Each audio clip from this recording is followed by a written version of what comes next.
Hello friends, मैं doctor सुरुचिपुरी। I am a dermatologist और आज मैं आपसे कोविड-19 के बारे में कुछ बात करने आई हूँ।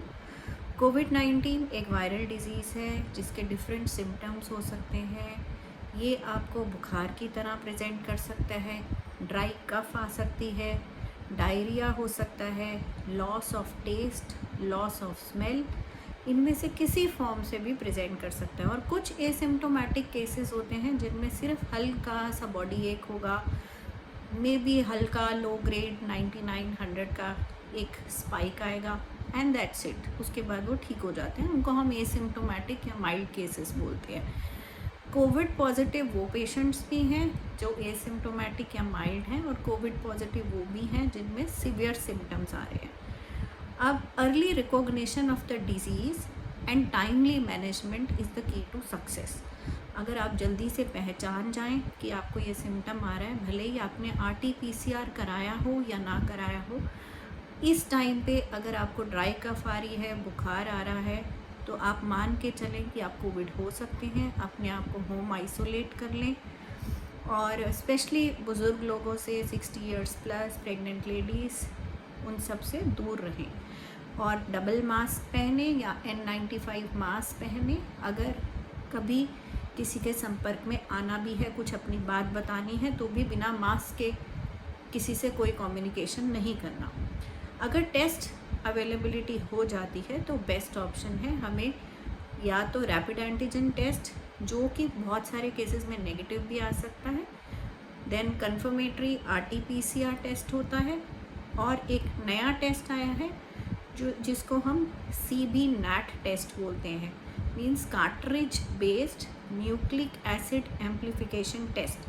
ये वायरस का न्यूक्लिक एसिड को मल्टीप्लाई करता है और इसको हम जल्दी रिपोर्ट इसकी पा सकते हैं। ये टेस्ट RT-PCR से थोड़ा महंगा ज़रूर है, बट ये अच्छा टेस्ट है। तो आप अगर ये अवेलेबल है और आप करा सकते हैं अपने आसपास की लैब से, तो ये भी एक अच्छी ऑप्शन है जो आप टेस्टिंग के लिए यूज़ कर सकते हैं। अब first 5 days of the illness में अगर आपको बुखार आ रहा है, ड्राई कफ हो रही है, आपने अपने आप को आइसोलेट कर लिया, तो उसके बाद आपको फ्लूइड्स ज़्यादा लेने हैं, अच्छी डाइट लेनी है, रेस्ट लेना है, प्रोन पोजीशन में बीच बीच में लेटना है। प्रोन पोजीशन मीन्स आप उल्टा हो जाएंगे, पेट के बल लेटेंगे, ताकि ऑक्सीजन रिक्वायरमेंट जो लंग्स की बढ़ जाती है इस डिज़ीज़ में, वो आपको सफिशेंटली मिलती रहे। तो वो करेंगे। विटामिन C, जिंक, और अगर बुखार आता है तो पैरासीटामोल 650 मिलीग्राम आप ले सकते हैं। टेम्परेचर चार्टिंग बहुत इम्पॉर्टेंट है, हर 6 आवर्ली आप करेंगे, और SpO2 मॉनिटरिंग भी करेंगे। ये इम्पॉर्टेंट क्राइटेरिया हैं आपके माइल्ड डिजीज़ के। अब अच्छी बात यह है कि मेजॉरिटी पेशेंट्स में डिज़ीज़ माइल्ड फॉर्म में ही ख़त्म हो जाती है, बट कुछ परसेंटेज ऑफ पेशेंट्स में यही डिज़ीज़ प्रोग्रेस कर जाती है। ये ज़रूरी नहीं कि कोमॉर्बिड पेशेंट्स में ही हो, वैसे 60 इयर्स से प्लस पेशेंट हो, हाइपरटेंशन हो, डायबिटीज़ हो, रीनल ट्रांसप्लांट की हिस्ट्री हो, इम्यूनो कॉम्प्रोमाइज्ड पेशेंट हो, इसमें से कुछ भी इस तरह की हिस्ट्री है तो चांसेस होते हैं कि डिज़ीज़ प्रोग्रेशन मॉडरेट कैटेगरी में जा सकता है। बट इवन नॉन कोमॉर्बिड में भी इसकी प्रोग्रेशन हो सकती है, पर्टिकुलरली इस पर्टिकुलर वायरल स्ट्रेन से जो 2021 में आया है। ये थोड़ा म्यूटेंट वायरस है और ये प्रोग्रेशन फास्ट करता है। तो अब मॉडरेट कैटेगरी में इम्पॉर्टेंट, अब हम कैसे रिकॉग्नाइज़ करेंगे कि क्या हम माइल्ड से मॉडरेट कैटेगरी में चले गए हैं?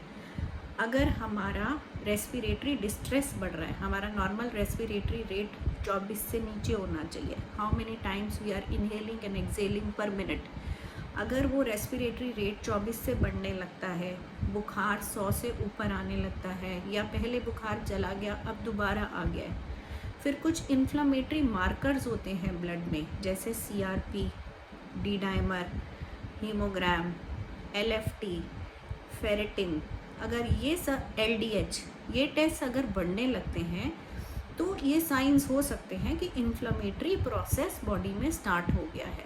क्योंकि इनिशियल 5 डेज़ जो होते हैं वायरस रेप्लिकेट करता है और आपकी बॉडी उसको फाइट करती है। अगर आपकी इम्यूनिटी अच्छी है और आपकी बॉडी ने उसे आपको माइल्ड यानी वायरल लोड आपके अंदर कम आया है तो माइल्ड डिजीज़ की फॉर्म में डिजीज़ ख़त्म हो जाएगी।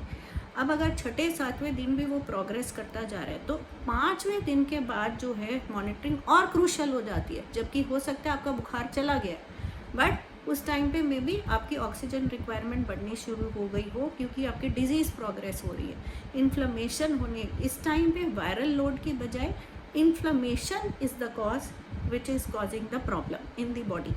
यानी क्या होता है कि ये जो वायरस है, जो ब्लड वेसल्स होती हैं उनकी लाइनिंग के जो सेल्स होते हैं उनको बोलते हैं एंडोथीलियल सेल्स, उसको डैमेज करने लगता है। अब जब उसको डैमेज करता है, ये कहीं की भी ब्लड वेसल्स डैमेज हो सकती हैं, it is not specific to lungs, lungs पे भी, हार्ट पे भी, ब्रेन में भी, कहीं की भी। तो जहाँ पे भी आप इन्फ्लामेटरी बॉडी उसको रिएक्ट करती है, बॉडी उसको फाइट ऑफ करने की कोशिश करती है और जो इन्फ्लामेटरी मीडिएटर्स प्रोड्यूस होते हैं उनको हम साइटोकाइंस बोलते हैं। तो ये साइटोकाइंस जो होते हैं, इंजरी अगर ज़्यादा मात्रा में प्रोड्यूस हो जाए तो इंजरी करने लगते हैं, टिश्यू डैमेज करने लगते हैं, तो इसको हम बोलते हैं साइटोकाइन स्टॉर्म। तो ये साइटोकाइन स्टॉर्म हमें कैसे मैनिफेस्ट हो सकता है, हमारा SpO2 डिप होने लग सकता है, रेस्पिरेटरी रेट बढ़ सकता है, बुखार तेज़ आ सकता है, CRP तेज़ी से बढ़ने लग सकता है। अगर हमें डॉक्टर एडवाइस करते हैं CT स्कैन कराने के लिए तो हो सकता है हमारे CT चेस्ट में निमोनिया की फाइंडिंग्स नज़र आने लगे। तो दैट मीन्स हमें हमेशा ही अपने डॉक्टर के कंसल्टेशन में रहना है, जिसके साथ भी आप Day 1 से वीडियो कंसल्ट कर रहे हैं।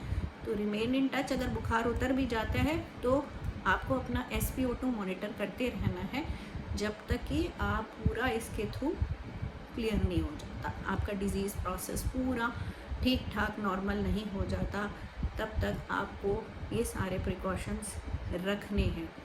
टाइमली मैनेजमेंट ही आपको बचा सकता है। ऑक्सीजन, अब जब हम बात करें इन्फ्लेमेटरी फेज़ के, तो ये अगर हम सही समय पे डॉक्टर के कंसल्ट में आ जाते हैं, डॉक्टर आपको घर पे ही कई बार कुछ इम्यून सिस्टम को सेटल करने वाली दवाइयाँ जैसे स्टीरॉइड्स, ओरल स्टीरॉइड्स डॉक्टर की सुपरविजन में अगर आप लेते हैं, बट वो under the cover of antibiotics लेना पड़ता है। ओरल एंटीवायरल्स भी डॉक्टर आपको साथ में रिकमेंड कर सकते हैं, उसके साथ साथ under the cover of antiviral and antibiotics हो सकता है आपको स्टीरॉइड डॉक्टर रिकमेंड करें।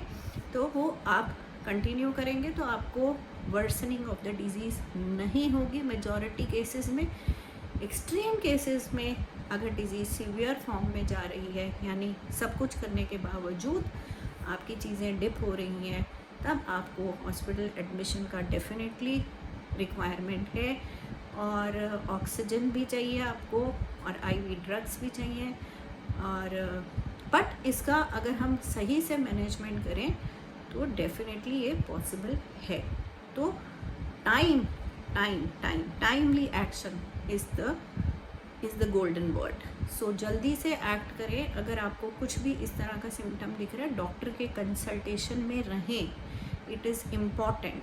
एंड जो लोग इन्फेक्टेड नहीं हैं वो प्लीज़ प्रिकॉशन रहें, घर में ही रहें, बाहर ना निकलें, मास्क को तरीके से पहने। अगर बाहर जाना भी पड़ता है, नाक के ऊपर कवर्ड होना चाहिए, डबल मास्क हो तो बेटर है। और अगर सिंपल सर्जिकल मास्क के ऊपर आप कपड़े वाला मास्क लगा लेते हैं, वो एक डबल मास्किंग का काम करेगा। और नहीं तो N95 अगर आपके पास है तो वो बेस्ट ऑप्शन है। तो प्लीज़ प्रिकॉशंस लें, ध्यान दें, आप बिल्कुल जल्दी स्वस्थ हो जाएंगे। और अच्छी बात यह है कि ये डिज़ीज़ 99% पेशेंट्स में मोर्टेलिटी नहीं करती अगर आप इसका ठीक से ध्यान रखें। Thank you.